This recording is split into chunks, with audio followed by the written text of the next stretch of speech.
Puis au niveau de... Bon, là, si on se transpose, la première visite chiropratique, c'était super bien passé. Et puis, ben, par la suite, vous avez continué à consulter périodiquement, évidemment, selon le besoin, là, puis un peu aussi en prévention. Là. Justement, par rapport à ça, on se dit tout le temps dans la chiropratique, il faut avoir mal. Il faut que ça fasse mal, il faut ramper quasiment, puis avoir mal à une jambe, etc. Est-ce que vraiment le gain est juste quand on a vraiment mal ou en prévention, c'est intéressant aussi de consulter? Là? Au fil des ans, j'en suis venu à me rendre compte par moi-même que quand on a de la douleur, il n'y a pas d'équivoque, on consulte et on consulte rapidement.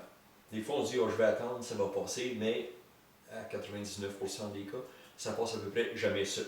Donc, quand on consulte, ça va bien. Et de l'autre côté, je dirais que c'est comme l'entretien automobile. Quand on a un problème mécanique majeur, on consulte, mais aussi on fait un entretien régulier pour que la voiture fonctionne. C'est la même chose pour le corps humain. Je me suis aperçu que si on consulte de façon régulière un chiropraticien, au niveau des manipulations que celui-ci peut effectuer, ça amène une amélioration du confort, du mieux-être, une meilleure stabilité dans la posture.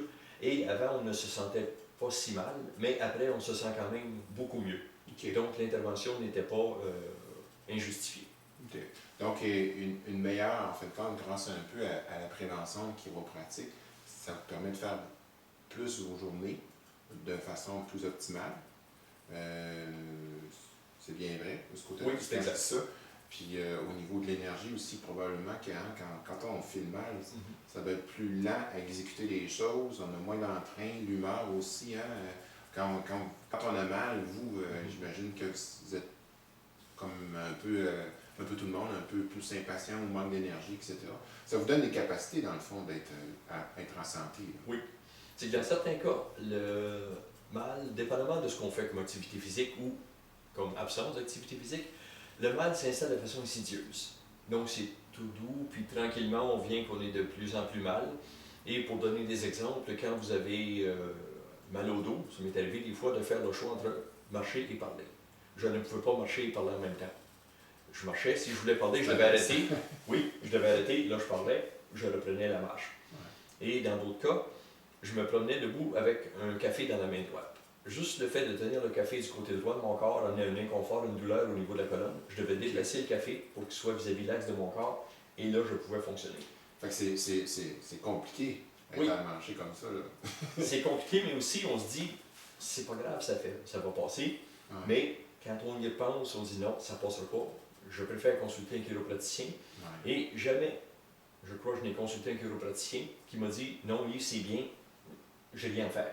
Ils ont toujours procédé à un examen complet. Ah oui, et là, c'est intéressant ce que tu dis là. On peut penser qu'on n'a pas besoin, puis on va arriver chez le chiropraticien, puis il va trouver des endroits qui manquent de mobilité articulaire, puis on va avoir la manipulation, puis on va sentir un bénéfice. Donc, on n'est pas nécessairement conscient de notre état de santé vertébrale. Exactement, c'est ce que je dis. Des fois, on se sent bien, mais c'est pas facile de se palper dans le milieu du dos. Puis, toutes les fois que je suis allé, le chiropraticien effectue des palpations, et très rapidement, comme je le disais, il met le doigt où ça fait mal, il me dit « Ah, je pensais pas que ça faisait mal à cet endroit-là ». Lui, il l'a vu. Il est capable d'intervenir. Des fois, c'est très doux, mais l'intervention est quand même toujours, dans mon cas, couronnée de succès. Et je me sentais pas si mal avant, comme j'ai dit, mais je me sens quand même beaucoup mieux après. OK.